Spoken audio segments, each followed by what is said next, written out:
This is illegal.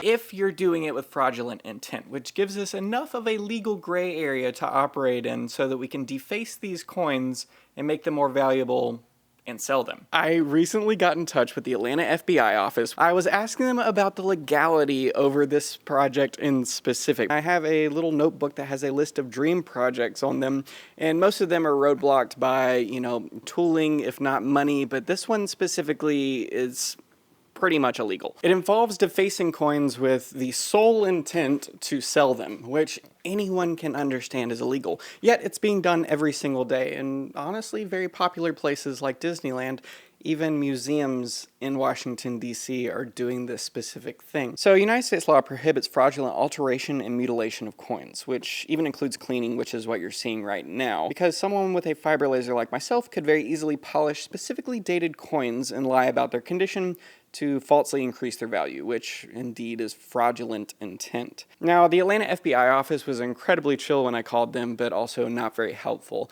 They sent me to the Treasury, and then I called the Treasury, and they are prohibited from weighing in on legal matters when it concerns coins, which also is not very helpful. Today, we're going to be making a custom penny smasher so that people pay me $1 for 1 penny. It seems as though the only thing that's actually making it legal for people to be able to crush pennies and then turn them into souvenirs is the fact that in 1980, somebody who was crushing pennies sent in a letter to the Treasury. And that person said, if you are crushing a penny to make a souvenir, and then the person who is getting that souvenir fully understands what is happening, that's not fraudulent intent, and you're good to go. Even if you go online to all of these penny smasher collectors and websites and stuff, they all cite the exact same letter. And every single one of them underneath says hey, we're not lawyers, hey, let's make a penny smasher. You don't need much in order to make a penny smasher at home, or you could just buy one for $7,000, which is why I'm making this one in the first place. First, you're going to need a jewelry roller. This is the cheapest one on Amazon. It is less than $150. Secondly, you are going to need a fiber laser. Now, this one specifically is from Thunder Laser. They have made it very safe, very efficient, very powerful, and most importantly, it has US-based customer service, because I sure needed that. Now, you have these two things, and you can make as many customized pennies as you would ever like. And the people who I got in touch with that I wanted to just learn about their penny smasher machines did not want to talk to me about it because they said that they're patented, blah, blah, blah. We're going to make a penny smasher machine, and this is a complete tutorial on how to take a coin and manipulate it in order to make it more expensive. So here we go. First and foremost, you need to figure out how pennies are actually smashed, because this jewelry roller here works on a very simple principle. It has a lot of rolling force, which makes a metal thinner.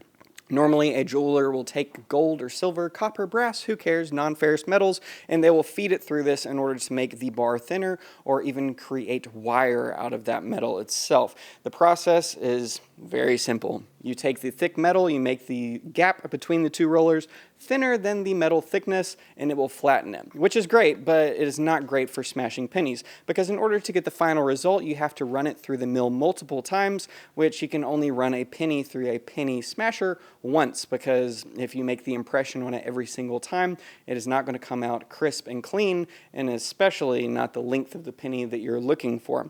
So first and foremost, we had to get a bunch of these pennies and do a ton of measurements. All of these pennies have something remarkably in common. Can you spot it? Well, it's these little divots at the very end, and those divots are what are very important, because if you're going to run a penny through the penny rollers just once, it needs some way to grab onto it. Otherwise, it's going to be too thin of a gap, and it's just going to sit there, and it's never actually going to feed through. So we had to create this little divot at the very bottom of the penny so that the rollers can grab onto the penny and pull it through and make the proper thickness that we're looking for, and only do the impression once. So with a lot of my designing, I jumped into Canva, and I created this little visual thing that we're looking to impress, which is just my logo, the year, and then on top I have the little CNC later alligator because I knew that this is going to be really rough on my first go, and I was seeing the different size variations and what would actually come out, if at all, into this engraving. Once I had that, I realized that Canva's not too great at exporting SVGs when you're manipulating files. It's fine with text, but anything beyond that can get a little bit tricky. So I took it into Carveco Maker Plus, which is my CNC software, and I use that for so much of my digital fabrication here in the shop. It works really well outside of CNC machines. It was very simple. I took the image, turned it into vectors, flipped it over because we were looking to engrave this in the reverse so that when we make the final indentation on the penny, it is face up. I hope that makes sense because that is important if you're looking to do this. If you are looking to do this, I'll have the template for this completely for free on my website, CNC later, for those of you out there who have fiber lasers, because this is an extremely approachable project once you have all your settings dialed in. Now, once we have our file, it's just as simple as loading it into the laser and lasering it away. Well, if you've ever used a laser with a rotary, you know they can give you all the directions in the world. You can lead a horse to water, but you can't make Hamilton drink. So I spent days of my life going through, honestly, a lot more issues than I should have, because I should have just reached out to that customer support. But for some reason, my pride was getting the better of me, and yeah, I spent a long time figuring out the rotary. As you can see right here, I marked this multiple times, mainly because I was telling that the part diameter was different than it actually was, because I'm stupid. But at the end of the day, we got it. Now, this is me engraving it like 15 times in a row. And if you're wondering, can I do this with a CO2 laser? The answer is no. If you're new to lasers out there, this is essentially all you really need to know.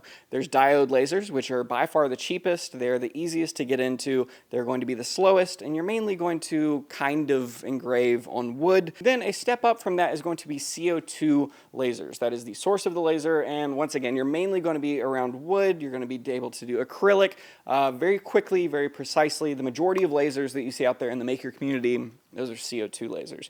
Now, fiber lasers are something that have been around for quite some time, but until recently have not been that accessible in the maker community.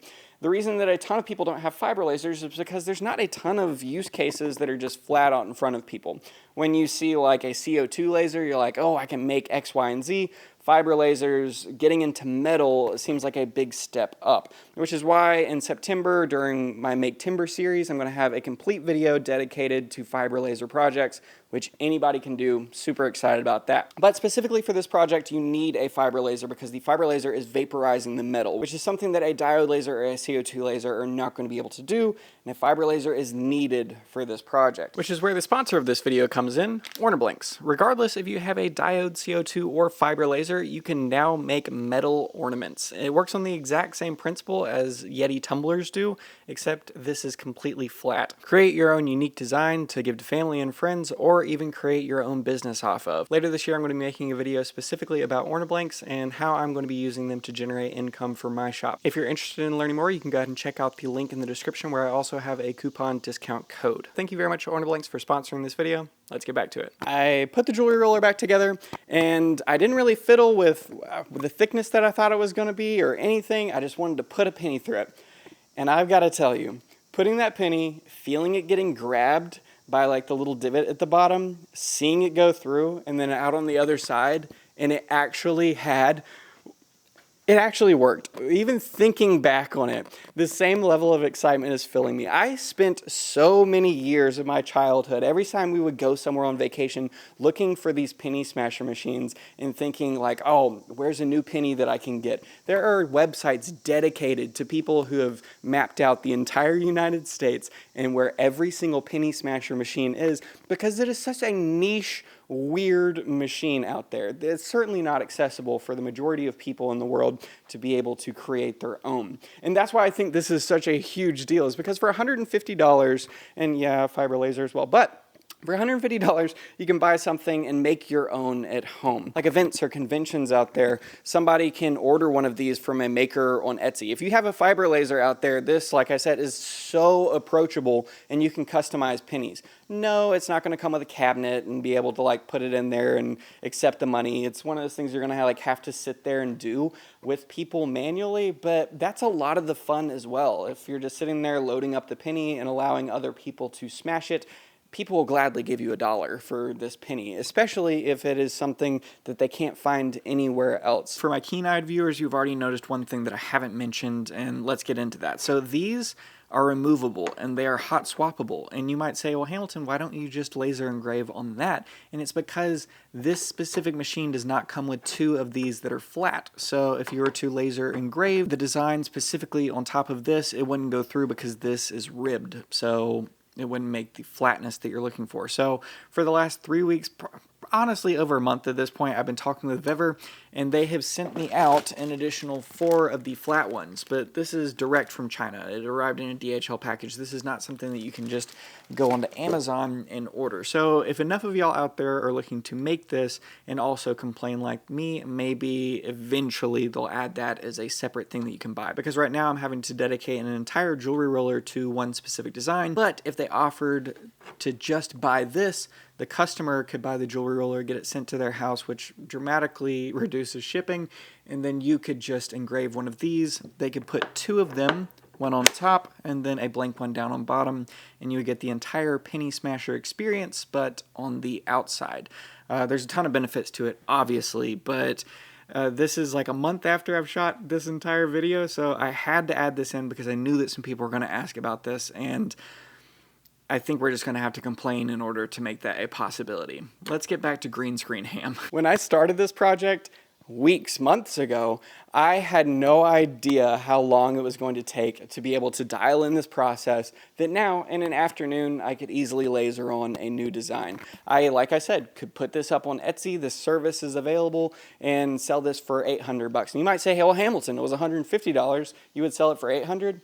Heck yeah, I would, which is still like $6,000 less than the alternative, and I think that it is something that other people with fiber lasers should definitely look into. Like I said, the template is free on my website. I'm not looking to make any money off of this. This is just purely something that I think is so freaking cool. By the way, if you're one of my Patreons, and if you're joining Patreon during the month of August 2023, I'm going to be sending you one of these pennies in the mail as a very small token, I guess quite literally a token of my appreciation. If I don't currently have your address, I'll send you a message, and if you don't want to give me your home address, I fully understand. Thank you so much for the support regardless. So, if you're brand new to the channel, this is when I talk about how long it actually took me to make this video in particular, because at the very end of the year, I'm going to add up all of the hours spent on all the videos for the year and put that against Google AdSense to find out my hourly rate for the channel overall. So specifically, that's how long it took me for filming and editing. This is currently how many subscribers I have on the channel, if anybody is interested in that. And if you're interested in the finances behind YouTube's when it concerns my channel specifically, I have a video that comes out at the very beginning of 2024 in January, where I go over all of the money stuff when it concerns this channel. So if you're interested in that, please go ahead and subscribe down below. It feels so freaking good to mark this off the list, and I really hope that I'm able to mark a few more off over the next few years when it concerns my dream projects. No, that list is not anywhere because I don't want anybody to steal my ideas. Some of them, it might even take me like 30 years to do. But in the meantime, we do have Make Timber coming up, which we're giving away tons of thousands of dollars worth of tools, and I'm going to be having a lot of videos specifically talking about makers and how to make things in order to sell. There's a lot of stuff that I have planned for it. And if you were to see my shop right now, you'd be like, oh, that is horribly messy. This is because I've been working my butt off creating all of this stuff specifically for Make Timber. Thank you for watching. I really appreciate it. See you soon. Bye.